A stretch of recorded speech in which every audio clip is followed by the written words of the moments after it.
You guys are fucking godlike. I just want to let you guys know, man. Seriously. 5,000 subscribers. I still can't fucking believe it, man.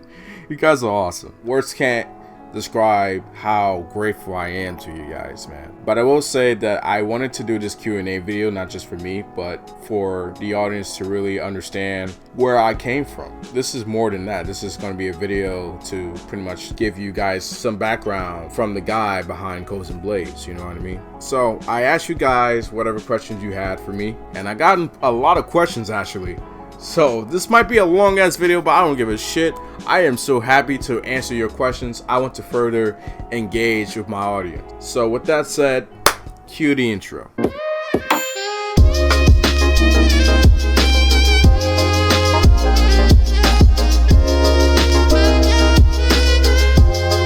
The first question comes from Jwo Yao. I'm so sorry, I probably mispronounced your name. You asked me, are there any new fighting games you plan on playing for this year? I wouldn't say plan on, but I do have interest at the very least. I have interest in Mortal Kombat 11. Mortal Kombat is a series that I grew up with as a kid, ever since the first game, honestly. Mortal Kombat 1 I had it on the Super Nintendo. Mortal Kombat 2 I had it on the Sega Genesis. Mortal Kombat 3, Super Nintendo. And Mortal Kombat 4, Mortal Kombat Deadly Alliance, and so forth. With the new Mortal Kombat game, it looks pretty cool. So I wouldn't say I'm really competitive in Mortal Kombat at all, but at the very least, I still like the series just from mostly nostalgia, to be honest with you. So there's also Grand Blue Versus. I'm still not really hyped for the game necessarily. The only thing that really appeals to me about Grand Blue Versus, honestly, for me personally, is just because of the SR aesthetics, and that's really it. I don't really have a connection with the series or the characters. I have not really touched the mobile game at all for Grand Blue, so I'm just like iffy on it. But at the same time, I'm still keeping my eye on it. I just want to see more of the mechanics to see if that can influence or change my opinion that I already have on this game. And I guess Soul Calibur 6, even though that game came out like last year, but I always been into Soul Calibur ever since I played Soul Calibur 2 in the arcade with my dad one time. Then after playing that, I got Soul Calibur 2 on the GameCube and played a shit ton of Soul Calibur. So I do want to at least get Soul Calibur 6 one day. Again, not a series I'm competitive in, especially not a 3D fighter like that. I suck ass at Soul Calibur, but still, I don't care. I still find a lot of enjoyment out of playing Soul Calibur. So I guess those are the new fighting games that I wouldn't say plan on playing this year, but at least have interest. The next question comes from Fate's Emblem. Who is the best girl in BlazBlue? Honestly, man, I kind of don't have one, because a lot of the girls in BlazBlue for me are really kind of off or wacky or just plain dumb. And let me explain before I get fucking flamed. Noelle is okay. I just find her really airheaded.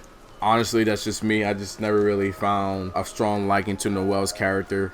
That's just me personally. Tsubaki I find kind of stupid for her decisions in the earlier parts of BlazBlue's story. Makoto's okay, just doesn't really have that much story relevance. When it comes down to it, I just don't really feel like the female cast of characters in BlazBlue are that interesting. But I will say that I probably like Rachel the most, and I'm not a lowly fag, I'm just putting that out there. I really enjoy the interactions between Ragnar and Rachel. Those two were really amazing, just to interact with each other, being so snarky, you know, with Rachel's remarks being so snarky towards Ragnar, but underlying all of that, she genuinely cares for Ragnar. And not only can you see that in spoiler warning, I guess, this final send-off between Ragnar and Rachel, and you can also see that in Ragnar's bad ending in one of the BlazBlue story arcs. He has a bad ending where he pretty much sacrifices himself, and you can see Rachel, you know, looking pretty sad that Ragnar lost his life in that bad ending. So despite the snarky remarks, Rachel actually does care for Ragnar, and that kind of adds like more of a layer to her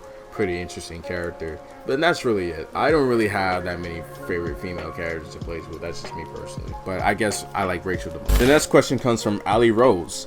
What crossover with BlazBlue do you want to see more than anything else? Guilty Gear, man. I've been waiting for a long ass time for BlazBlue to finally cross over with Guilty Gear. They're practically like cousins. You know what I mean? Like Cousins series. Like Blaze Blue was created because they were going through some licensing issues with Guilty Gear at the moment. So just for that time period, they pretty much made an entirely new series with a lot of references to Guilty Gear. I still want that crossover, but it's probably not going to happen anytime soon, which sucks, but it is what it is. The next question comes from GG Master Guilty Gear. What do you think of the DLC release schedule for fighters for this year? I think it could be a bit better, but at the same time, you have to understand that the amount of DLC characters we are getting for this year is less compared to the amount we got for the first season of Dragon Ball FighterZ. So with that said, I'm not too surprised that the DLC characters are coming much later. I know that GT Goku pretty much got leaked, so we're gonna have that soon coming up. Probably like, I want to estimate like probably next month, April maybe, April or May. I don't think it's too bad, honestly. It could be worse. The real Ninja Kirby. Oh my god. He asked me, do you eat booty like a warrior? Oh my fucking god. Why? Do I eat booty like a warrior? No, I don't. What the fuck, man? Why would you ask that shit? The next question comes from Logan the Wolf, aka Sonic and Mega Man fanboy. If Dr. Gero from Dragon Ball Z made it into Dragon Ball FighterZ, how would I feel? I would feel kind of indifferent because I am for newer, unique characters. You know, like I'm not, because I'm kind of tired from the constant Goku Blue, Goku this that new version of Goku being added. It's like, oh my god, I'm tired of fucking Gokus and Vegetas. But at the same time, I never really wanted Dr. Gero to be in, but I will admit that he will make for an interesting character. So I guess at first I'll be indifferent, because honestly I would rather have like maybe Master Roshi or Hercule, but Dr. Gero would be kind of interesting to see, because we don't really get to see a lot of Dr. Gero in the other Dragon Ball games, to be honest. So I wouldn't mind, I guess, but I would be like a little indifferent towards it. I wouldn't mind ultimately for him to be playable. The next question comes from Jude, the dude. Who is your favorite female character in Persona 4 and why do you like her so much? My favorite Persona 4 female character used to be Yukiko, but over time, with the spin-offs especially and cross-tag, I find Yukiko to be kind of annoying because she became kind of a meme of her character being constantly laughing and chuckling, all that stuff, you know, where in Persona 4 she actually had more depth to her character. But I feel like now, honestly, my favorite Persona 4 female character to me is Rise Kuchikawa, and I used to not really care for Rise that much, but over the years I really started to understand her character. She is a character that, you know, pretty much is an idol, and for the longest time pretty much had a crisis where she was getting accepted for her media personality, which is her idol personality, but she wasn't getting accepted for being herself. And I can kind of relate to that with my presence on YouTube during the early years of, you know, obtaining subscribers and getting more recognition on my channel. It became a thing where I felt like people wanted to see KozenBlaze but didn't really want to see me. You know, I didn't really know how to separate those two personalities, because when you're on social media for a long time, you start to develop your own alter ego in a way, whether you realize it or not. And at this period of my life with my channel, I pretty much just became one, and I want to become one and just be pretty honest with you guys and have you guys know who I am more as a person. So I can definitely relate to Rise, and she's a really positive character, and what could go wrong with positive character? That's just me personally. The next question comes from Pokemon Master. Congrats, and what is your favorite fighting game you played so far, and what did you like about it? Well, I just want to say thank you for congratulating me. It means a lot. As for my favorite fighting game that I played so far, probably would have to be, still to this day, Blaze with Sensor Vision. I really love the mechanics of that game, with At the Flow, that kind of got inspired from Eunice's Vorpal state. I've been into the Blaze Blue series for the longest time, but Blaze with Sensor Vision still remains a game where I can easily go back into that game and still really have a really fun time playing that game. I still have intentions on actually getting the game for the Switch so I can have it on the go, but the only thing is I need to get an adapter where I can play DualShock 4, because I ain't using Joy-Cons, man. What the fuck? What I really like about Sensor Vision is what I explained so much before. The At the Flow, and how most, if not all, the characters feel like they are viable, and the overall gameplay experience is just really fun. Now, these questions come from my boy Fletch, very great friend of mine for years, and I'm gonna go through each question as fast as I can because there's a lot of questions on this one. All right, let's go. Number one, on average, how long does it normally take for you to finish a video? It honestly depends on the video. Like, if I'm making like a commentary based video on gameplay, it takes me like at most 3 to 5 hours, and sometimes I wait to when it's night to try to do the video. Doing that kind of fucks my schedule up, so at this point I really try not to do videos too late because I don't want that to throw off my schedule, so I try to do it earlier. When it comes to other video projects that may take longer, I would estimate sometimes it could take probably a few days, honestly, like maybe like 2 or 3 days at best. Number two, what are some people that inspire you to do YouTube and improve your skills? Another good question. Over the years, I've been watching a lot of YouTube content creators, and what really inspired me to do YouTube was there was just a lot of people making content creative videos, you know. But if I had to like pick, I would say, especially for the style of videos I'm doing right now, I would say Coefficient, Heavenly Controller, Afro Senju, just to name a few. But I really feel like if you want to talk about back in the days, because I was actually still doing YouTube back in the days, I would definitely have to say Blackbuster Critic. He doesn't really do any more videos anymore. He pretty much comes and go during like E3, but he still really inspired me to do YouTube. Maximilian, as you probably already know, is pretty much like the face when it comes to fighting games on YouTube. So, Maximilian as well. Number three, have there been any major influences in your life that you've applied to your work on YouTube? Yes, I do have influences in my life that have really encouraged me to do, you know, more things on my channel. One of my major influences is a guy that's like a brother to me. He goes by the name of F3 Glitch, but I'll call him Matt because that's his first name. Been a really strong influence in my life, man, and if it wasn't for him, I probably would not be at a really good state of mind right now, to be honest with you. And he has just been really encouraging me to do as much as I can for my channel, and because he just sees the amount of potential that I have, and it's really paying off, man. It really is, and I gotta owe it to him. And also, another influence is my brother, my actual biological brother. He's always been there for me, and he really told me that I'm really talented when it comes to video editing. And my brother just really been very supportive of me being on YouTube. He also respects the fact that I chose to do videos, and he primarily does music, as the rest of my family. They primarily do music for a living, like including my dad. He does music for a living, but for me, I like to do videos. I just prefer to do videos more, and he sees the amount of success I've been having with YouTube, and he really, honestly, really looks up for me for that. Number four, do you have a favorite fighter of all time?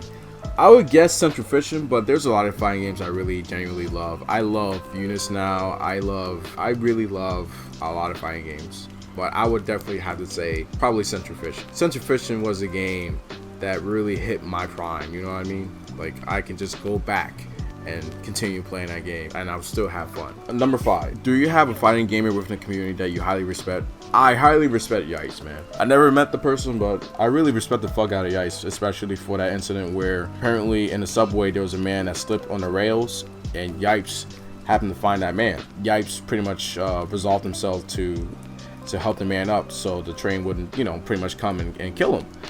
And that takes guts, man. You know, that's some scary shit. And in the process of doing that, he injured his leg, and that alone just tells me the kind of person that Yipes is, man. All right, number six, what are your goals and dreams for the channel for 2019? My goals for right now, honestly, is to further embrace the audience. That's why I've been looking into streaming. If I really further embrace the audience and really interact more and just do that, that will pave the way for my channel to grow even more than what it is right now, to mean much more. Part of my reason for being on YouTube is it's just to entertain you guys, because being real, we go through a lot of shit in our normal lives, and just to see that I'm able to, you know, entertain someone that may be having a shitty day out there makes me really genuinely happy. It makes me feel good, man, seriously.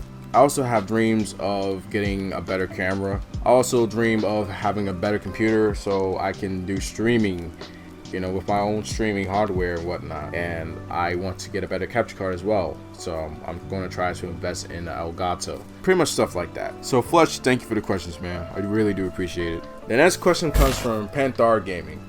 Who is the hardest BlazBlue character for you to fight against? Oh shit. Oh man. The hardest character to fight against personally for me in BlazBlue, it would have to be between either 9 or Lychee. I knew a guy, I think his name was Yukianis100. I played a shit ton of matches with him back in the Chrono Phantasma days, and I swear his Lychee is OD.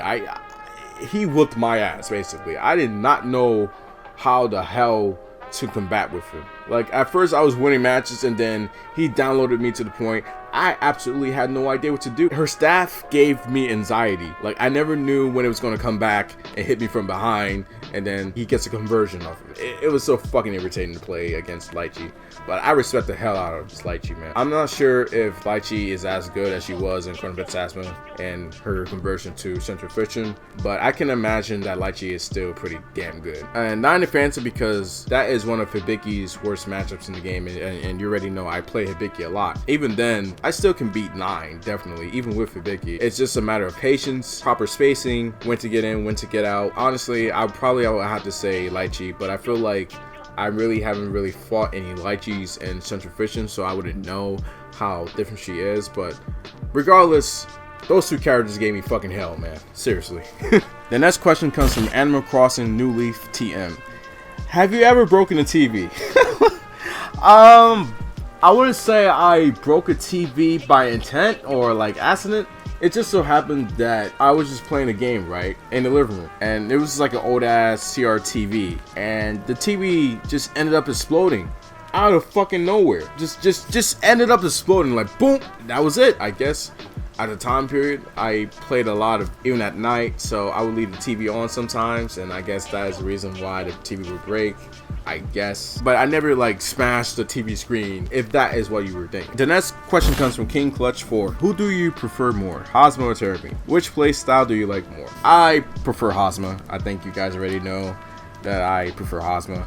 Not saying I don't like Terrapin, but Hosma to me, just overall for me, is a much more funner character. I love the fact that he's a hybrid of a zoner and rushdown, so it's like I can choose to be rushdown and I can choose to be a zoner and get out of scenario situations, whereas Terrapin is more pretty much just pure rushdown. I gravitate more towards the Hosma. The next question comes from Shadow Army Games. How do you feel about Monkey Blood? To be honest with you, I don't know, because I never really got to really play. I got to play it like a few times, but I never really got to really learn the game, you know what I mean? So I can't really say. That's why, honestly, I hope that in the future, that French Red can just get Arc System Works to release like an HD Multi Blood collection or some shit, or just a re-release of the latest Multi Blood game. I would get that immediately if it ever re-releases, honestly. The next question comes from Nuxus Flare. I think that's how you pronounce your name. Correct me if I'm wrong, I'm sorry. How long have you been playing fighting games, and when did you start to get better? Love your videos, keep doing you. Thank you. I've been playing fighting games ever since I was like 4 to 5 years old. My brother gave me his Super Nintendo and Sega Genesis back when he got his PS1. Once he got the PlayStation 1, he was like, yeah, I don't give a shit about the SNES and Sega Genesis. So he gave me those two consoles. That's how I really got exposed to fighting games. I got to play Mortal Kombat 1, Mortal Kombat 2, Mortal Kombat 3, Super Street Fighter 2. And then I got the Nintendo 64 and the Dreamcast, and I got exposed to more fighting games like Capcom vs. SNK, Marvel vs. Capcom 2, Street Fighter 3 Third Strike. Honestly, during that time period, I had a love for fighting games, but I still kind of sucked. I would play a lot of fighting games with my brother, but my brother kicked my ass, man. He really did. I had no idea how to play in fighting games. All I knew back then was just like trying to do special inputs. Like I would just rotate like the analog on the Dreamcast controller and just press a button for a move to come out, and that's how I would do my moves. I didn't know anything about footsies. I didn't know anything about mix-ups, cross-ups. I didn't know anything about fighting game fundamentals back then. I started to get better once I got into the BlazBlue series, which is why BlazBlue to me means so much to me personally, because that was the series that really got me to learn how to play fighting games. And I got to meet a person named Hadike. He goes by the name of Hadike, nickname Hadike. I just call him Hadike, who pretty much taught me not just BlazBlue, but really the fundamentals of a fighting game. So I gotta give him props to him, man, because maybe if it wasn't for him, I wouldn't be where I'm at. think about it. Like if I never really took the time to really learn how to play fighting games, I probably would not be here. You know what I mean? So I gotta give him props to that. And to this day, we still play fighting games, man, and it's great. It's definitely great. So I would definitely say that in BlazBlue Continuous Shift Extend specifically, that's when I not only started to learn how to play Hazama, but I started to learn how to play fighting games in general. And with my new approach to fighting games, knowing what cross-ups are, what mix-ups are, what okizeme block streams are, for me, fighting games became more than just fighting games. It became more of a mental sport for me, like chess. It's not just the amount of inputs you can do. It's more about what can you do in this scenario. And that's the beauty of it for me. The next question comes from Dr. I Don't Know. That's a funny name. What is your least favorite BlazBlue character? Oh boy, what's my least favorite? My least favorite BlazBlue character would have to probably be Mai Natsume, and that should be no surprise because of pretty much my attitude towards that character when she got announced over a lot of other characters that were more deserving personally for me to be in cross-tag battle. I just never really cared for Mai Natsume. I honestly never did. I just feel like her inclusion was just really what the fuck at the time, especially that Jubei was added after her. I felt like Jubei deserved to be in BlazBlue Century Fiction before her. I do understand that a lot of people like her, and I do understand that people find her to be fun because she's a really easy character to learn. You know, very easy for people to pick up and play. And I can't fault that. That's a legit reason. But just for me personally, I just don't really care as a character personally. And gameplay-wise, I just don't really care. I mean, I would say that she's kind of fun, but not a character I can really gravitate towards too. That's just me personally. So I would definitely have to say Mai Natsume. Jedadoma, with the next question, ask, who is your favorite character? Pick one who you like by personality and the one that has good tools. And by good tools, I would assume he means like good mechanics with a character. Alright, so who do I like by personality? I think it's pretty obvious. It's Hazama from BlazBlue. I always love Hazama. Personality-wise, he's just an amazing character. For a character that has good tools, I would have to say Hibiki, again from BlazBlue. You have no idea. I just love Izuna dropping people. It's like the greatest satisfaction a Hibiki player can ever get. Everything about Hibiki's mechanics, his mix-ups, his feints, everything, I just love, personally. The next question comes from Sander Vaux. I believe that's the last name. I'm sorry if I mispronounced that. Just because of your last video, who are your mains and possible pockets in Under Night? My mains right now for Under Night are Byakuya and Ragnar. And for possible pockets, it was going to be Seth, but fun fact, I was going to have him not just as a pocket, I was going to have him maybe like my third main or sub. But as soon as I was about to learn him, I swear to God, the new trailer for Cross-Tag dropped and it showed that Seth got in the game. So I was like, fuck, should I learn Seth now or wait to Cross-Tag? Because think about it. Because if I were to learn Seth right now in Under Night, that's going to really fuck up with my muscle memory. One thing about Cross-Tag for me was that when I tried to learn Hazama, it felt like I had to readjust to him. And it felt weird. It felt awkward. It felt off, honestly, to readjust to Hazama and Cross-Tag. Once I played Cross-Tag Hazama and went back to Central Fiction, I noticed that my Hazama felt more awkward to play because I was thinking this move has this property and it doesn't in this game, so it was just a mess. So I don't want that to happen again with Seth, so I think this time I'm just going to wait until Cross-Tag happens and then I'll learn Seth there. So yeah, just for now. The next question comes from Bardock Skywalker, and he asked me, what's your most requested DLC newcomer for Smash Brothers Ultimate? Honestly, man, I don't think I even have one. A lot of the characters I wanted to be in Smash over the years are in Smash. Like, you got Sonic, you got Mega Man, you got Robin, Lucina, and now Chrom. It's like, shit, what other characters do I want in this game? You know what I mean? Like, a lot of the characters I grew up with and I want in since Melee is now in this game. And Joker is coming to Smash, just like, fuck. So I really don't know if I even have one. But if I had to choose, maybe Proto Man. You know, he's obviously deconfirmed, but if I had the choice of putting him in, I would definitely put Proto Man, or maybe even Zero from Mega Man X, or maybe his maybe the Mega Man Zero design from that series. I don't know, but probably one of those characters. The next question comes from Trip Cardigan. Do you think Persona 5 Arena should retain P5's visual flair and flashiness? Absolutely, because that is one of the main things. That's pretty much what made Persona 5 so great, was the aesthetics. And I feel like the Guilty Gear devs need to be the ones working on Persona 5 Arena. I really feel like Persona 5 Arena should be a 3D game, just like XR, definitely, because 2D is great, don't get me wrong, but it's like, if you really want to capture the aesthetics and flashiness that Persona 5 is iconic for, then SR graphics is the way to go. I feel like it will complement it greatly. I think it could really work. The next question comes from Penny Lane. Do you think Persona 5 Arena should have all the characters from Ultimax plus the characters from 5 added on top with a few characters from 1 and 2 for a bigger roster? I think that would be really nice. That would be really fucking hype, man, if that were to happen. That'd be like their ultimate Persona fighter.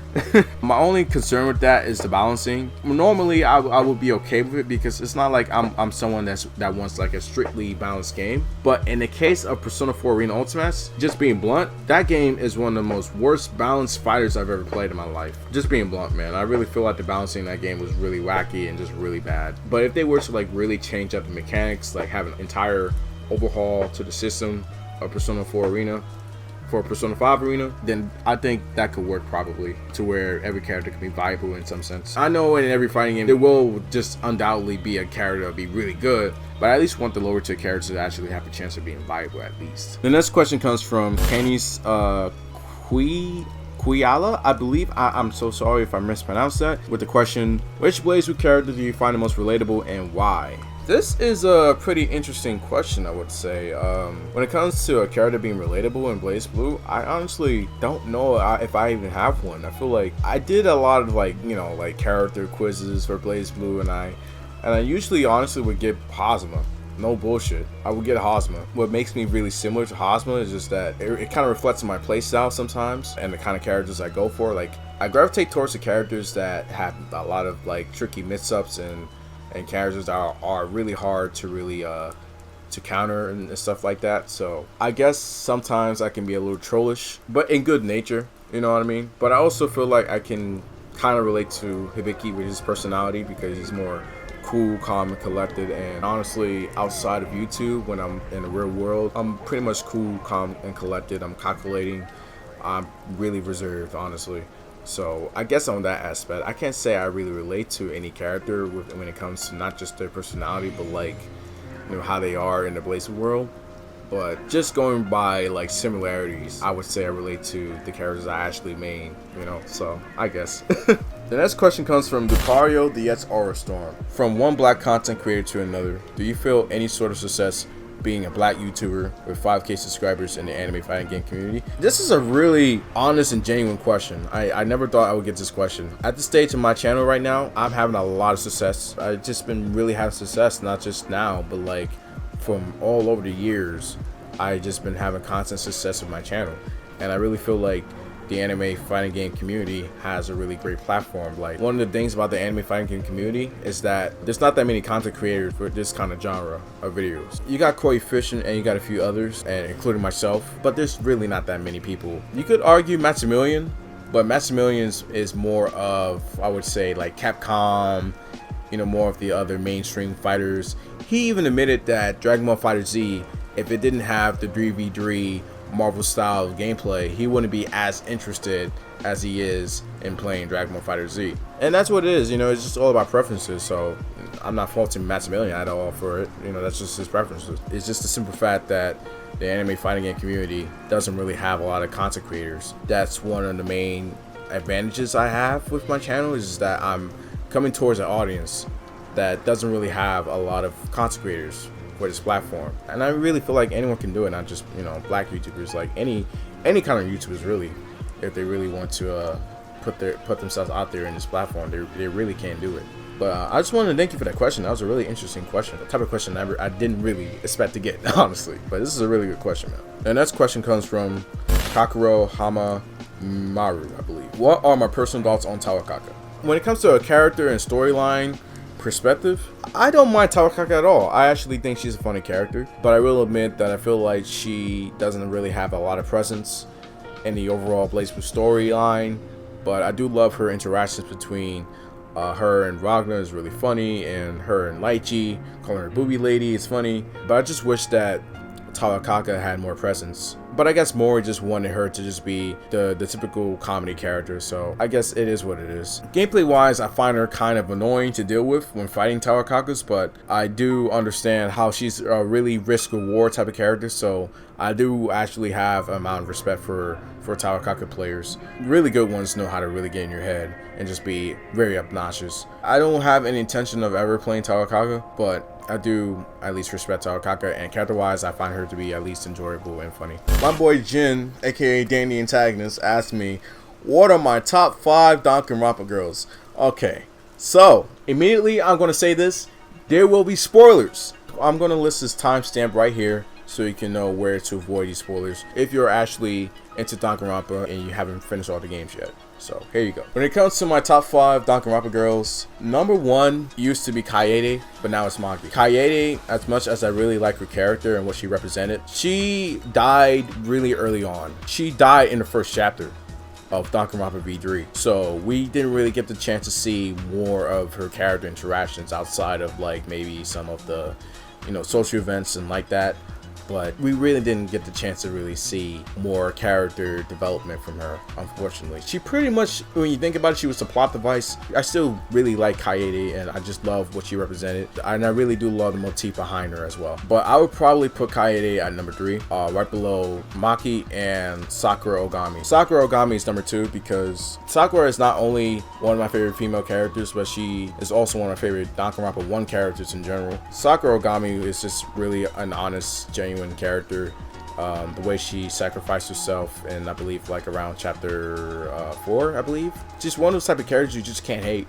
You just have to respect, and I highly respect Sakura Ogami. Number 1 is Maki because Maki to me is probably one of the most developed characters in Danganronpa history for me. Her relationship with Kaito was amazing, and when Maki learns that Kaito was actually still alive, but he's about to get executed, and pretty much Maki is admitting her feelings towards him, it honestly tears me up, man. That just really fucking hurts. It's just always funny to me how Maki is the ultimate assassin but never really kills anyone in Danganronpa. I just feel like that's really ironic. It does speak a lot of volumes about her character, and she has come a long way with her development. She's like an entirely different new character by the end of Danganronpa V3. As for number 4, I would say Celestia Ludenberg. I honestly like her design aesthetics. I think it's cool, and I like her lion motif. In a way, she kind of reminds me of Kokichi because, you know, they both lie, just that the thing is that Kokichi's the better liar than Celestia for obvious reasons. Like and number 5, I would have to say Mukuro Ikusaba. I was reading the one-off novel that she had, and honestly made me really like this character a lot more with her relationship with Makoto and whatnot. And she was always one of those characters I wish had more of a role in the story, because she was pretty much revealed to be a fake Junko Hiroshima. But still, I do like Mukuro. I would say honorable mentions would have to be like probably Miyu Iruma. She's a thought. She's a fucking dot, but like, but that's the point of her character, and she's fucking hilarious. Miuruma is definitely hilarious as fuck, as well as Ibuki. Ibuki's hilarious, and I know Ibuki's your waifu and all, so I would at least say that Ibuki is hilarious. Okay, but that's pretty much my top 5 Danganronpa girls list. The next question comes from Ryan Kelly. When it comes to enjoyment of fighting games, which is more preferable for you, Under Night or BB Tag? Oh boy. Put me on the fucking spot, huh? It's Eunice. I have to be honest with you. If you've been following my videos, I've been kind of on and off about cross tag for various reasons. Eunice, I have nothing but praise for that game, man. So I'll definitely have to say Eunice. The next question comes from Mike Dixon. Which is better between Blaze Blue, Under Night in Birth, and Persona 4 Arena? Well, alright, New York. Well, for Blaze Blue, I have the strongest connection with Blaze Blue from my history of playing Blaze Blue games. I just have more of a connection with Blaze Blue, so I'll probably put Blaze Blue at the top. And then next would probably be Under Night, because Under Night to me is a really polished and just extremely fun game. Eunice, oh my god, I can't express how much fun this game is, man. And Persona 4 Arena will be last. That's not to say I don't really like Persona, because I really love Persona. I love Persona 5, I love Persona 4, but I love Persona 3. I still have yet to play Persona 2 and 1. I'm just gonna be honest. But Persona 4 Arena, when it came to Ultimates, oh my god. The balancing in that game let's be honest, man, that balancing in that game is pretty bad. I would put Persona 4 Arena at the bottom. That's just me though. And for these guys, they pretty much asked a similar question of what made me choose BlazBlue. So I decided that I'm going to just answer that question completely, and as well as answer this question specifically on how to get better as well. But first, how I got into BlazBlue is basically out of pure curiosity. This was during a time when, like I said, there was not really that many fighting games out there. There was only Street Fighter 4. I got in BlazBlue Calamity Trigger for my birthday, and since then I've been interested in the characters and the gameplay. But at the time I had it for 360, so I didn't have an arcade stick. I know I don't play on arcade sticks at all, so I really sucked at BlazBlue. I really did. But over time I got the PSP. I believe I played BlazBlue Continuous Shift 2 on a PSP. I got to really learn a little bit more about BlazBlue, but still I sucked at BlazBlue. Once I got a PS3 and BlazBlue Continuous Shift Extend, I learned how to play BlazBlue, and I just grew to love the series, honestly. I really did. And how to get better in assumingly BlazBlue, or maybe just fighting games in general, honestly, you need to just be consistent. Like, lab out combos to the point you can't drop them, or don't drop them as frequently, you know? Like, really lab them out. You need to also decide what character you're going to use, which character's strengths gravitate towards you the most. You're basically finding yourself in a fighting game, basically. And you want to have a character that you feel the most comfortable with. I also recommend finding someone that you can lab with that's more similar to your skill level as well. Players level up faster if they play against someone maybe slightly up your skill, but pretty close to it at least. Just really be consistent in labbing, not just combos, but lab out like scenarios where what would you do if this opponent does this and that, S, Y, and Z, you know, stuff like that. I think in the long run that can really help you get an edge in the metagame as well. Playing a lot of matches will allow you to see your mistakes more. Getting matchup experience is key to getting better, definitely. So those are pretty much the things I do to get better. I do know there's some other ways for people to get better. These are just personally my ways of how I get better in a fighting game. The next question comes from Awa. I believe that's your name. I'm sorry if I mispronounced that. Which version of Hazma is your favorite? Which has the best gameplay of all BlazBlue games in your opinion? My favorite version of Hazma will always be Chrono Phantasma Vanilla Hazma. Why?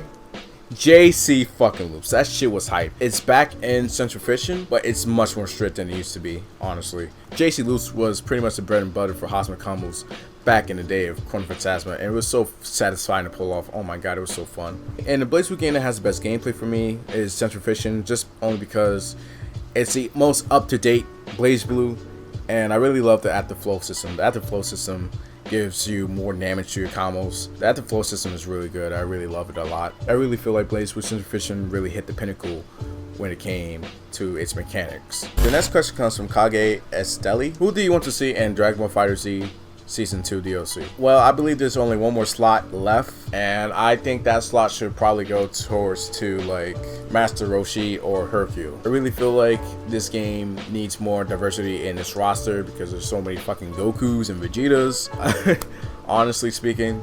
The next question comes from Genocider Gaming. Why do you main Hazma? People usually have reasons. Why do I main Hazma? It's simply because he's such a unique character. He's not the type of character you're going to see a lot. You know what I mean? Like gameplay wise at least. He's a hybrid of a zoner and rushdown. And what sparked me to main him in the first place was honestly playing Drew Continuous Shift story. He's just a fucking trolling god in that story. Oh my god, he's just so fucking entertaining.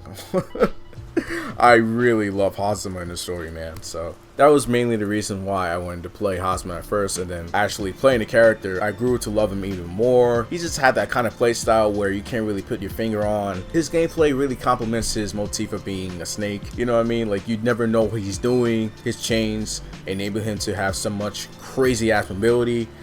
It's just amazing. It's just really fun to play Hazma overall, man. And this is also a similar question, which is from B Flow Main. Why do I think Hazma is the coolest character? He pretty much goes against the mold. He pretty much has this attitude where he doesn't give a fuck. He pretty much trolls a lot of the BlazBlue characters just for the fun of it. You can argue that's Terami's influence, but even without Terami and Central Fiction, Hazma's roast game is still fucking fire, man. Have you heard what he says to Sabaki? That shit fucking killed me. That shit fucking annihilated me when I first heard what he said to Tsubaki and Central Fish when he defeats her in his end quote. That shit was fucking hilarious, man.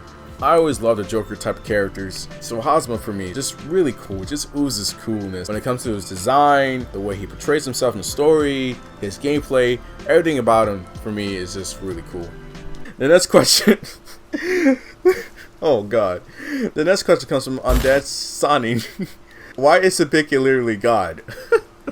Okay, well let me explain the religion on Hibiki. Hibiki is a god because when he soars up in the sky, and when you jump towards him, he's telling you this: it's okay. I know you've committed the sin of jumping up towards me, but it's okay. And then he grabs you, right? He's letting you know that even with all the sins you committed of jumping up foolishly, that it's okay. I've accepted your sins. And then as you come down, he hits you with that 6K combo, and he leaves you thinking, wow, I made a sin of jumping up towards him foolishly. Why would I do that? But it's okay, because Hibiki is God, and he'll take all our sins and forgive us. I just realized that I made Hibiki sound like Jesus and not God. Whatever, man. I'm sorry. The next question comes from Pancho-chan. As a Hazama main to another, what is the worst thing about being a Hazama main? Oh boy. What is the worst thing about being a Hazama main? The worst thing probably will have to be the fact that, well, at least one of the reasons, is the fact that he doesn't have a DP. I mean, he does have a reversal in Hotenjin, but that costs meter, obviously. That's half of a bar, so I don't really consider that as a DP. He does pretty bad when it comes to characters who can get in easier, who have heavy ass block strings. If you're dealing with block strings, it really comes to just guessing, man. Sometimes it really just comes to guessing. And if you're fighting against people who have a really good understanding of the Hazama matchup, it challenges you to be even more unpredictable. That's a challenge in itself, to be as unpredictable as you can. And that can be hard because you have to think on the fly constantly. A lot of his mix-ups and block strings are kind of, they have gaps, basically. They're not really true necessarily. They have gaps. So it comes down to just doing what your opponent is expecting you to do, but do the opposite. That's how you play Hazama. And like I said, it can be a challenge in itself. The next question comes from Warbucks Gaming. If Persona 5 actually had a 2D fighting game like Persona 4 Ultimate, would you actually play it? Yes, of course, man. I would definitely play. I mean, I want Persona 5 Arena. I do. I really do. I just hope that Persona 5 Arena, like I said, is a more balanced game compared to Ultimates. Hell yeah, man. I would love to have Persona 5 Arena. I was expecting Persona 5 Arena for this year, but maybe it'll come this year. I don't know, but we have to wait and see. These next two questions are pretty much similar to each other. They pretty much just ask me how I am. That can seem like a simple ass question to ask, but it's a genuine question, and I really do appreciate type of questions like this. How am I? At this point in my life, man, I couldn't be any more happier, man. I feel like a lot of things are starting to look up for me. Mentally, I'm at a better state than I was last year. Last year, I went through a lot of hell. I feel more healthier. I feel like I can really just be able to talk to people. Just be chill, really. I have no more worries, and it's really great to have no worries anymore because last year was nothing but anxiety for a lot of reasons in my personal life that I won't get into. For privacy and respect, I really feel grateful for being alive. That's a feeling that I haven't really gotten in a long time. This is how I'm feeling, and I'm really happy for myself. The next question comes from I'm not gonna lie, I don't know how to pronounce that, I'm sorry. But this guy said, what's your favorite character in Blaze Blue Tag? Also, Hibiki Kohaku sucks, and please play Nanase and Celica for BB Tag, okay? Bruh, first off, you can't just say Hibiki Kohaku sucks me. And second of all, it still ain't confirmed that Nanase and Celica are gonna be on BB Tag. So, I'm just playing, man, but come on, man.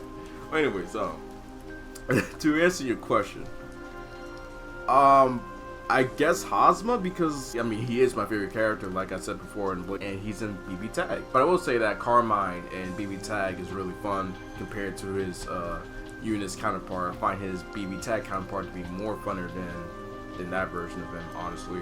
But by the way, Hibiki doesn't suck, okay? And now these two dumbasses asked me the same question. Am I gay? I'm gonna ask the same question to you guys, considering that you posted this to me before. I'm just saying, man. The last set of questions is pretty much asking me what kind of fate do I want for Blaze Blue. Well, now that we know that the 5th franchise will be Arcana Heart, I'm just gonna assume for the Sis franchise. I don't have 10 choices, but my choices would be like between Guilty Gear, Multi Blood, maybe even SNK with King of Fighters maybe. Honestly, mainly Guilty Gear and Multi Blood is my primary choices for the next crossover franchises, but I don't really think Guilty Gear is going to happen because Guilty Gear is pretty much its own thing now, and that would mean they would have to make Soul Bad Guy probably from the ground up because of his new design. You know, it'd be weird to import the older designs from the older Guilty Gear games when we already have the new designs from SR. It just seemed kind of weird and half-assed, to be honest, so I don't see that happening, but we'll have to wait and see if it ever happens. I don't know. And that's it for the Q&A. There was a lot of fucking questions, but man, I had a blast answering them. I'm so glad I got a lot of questions, and I hope these answers I gave you more insight about me as a person and my preferences and my, you know, my likes when it comes to like various things like my main characters and the characters I kind of like and how I got into playing fighting games to begin with. So yeah, this video means a lot to me. So yeah, man, I really do appreciate the amount of support I've gotten, man. I really do. I have future plans of doing some other night videos. I actually already recorded doing some matches on online ranked. Stay tuned for that. Words still can't express how I'm feeling right now. I'm super happy. I just feel very fortunate. It's the best way I can put it. And if I could hug all you guys, I could. I would. You know what I mean? I'm getting a little sentimental, but seriously, man, you guys are awesome, and I just hope you continue to be with me throughout my journey on YouTube, because I'm going to be here for a while. I'm going to be here for a long time, man. I'm definitely going to be here for a long time. And I got a bunch of video projects to come in the future. And I do plan on streaming once the new update comes for Cross-Tag. This might be my longest video, actually. I don't know, maybe. Regardless, man, I'm happy I did this video. And just thank you all from the bottom of my heart. Thank you. I'll catch you guys later. Peace out.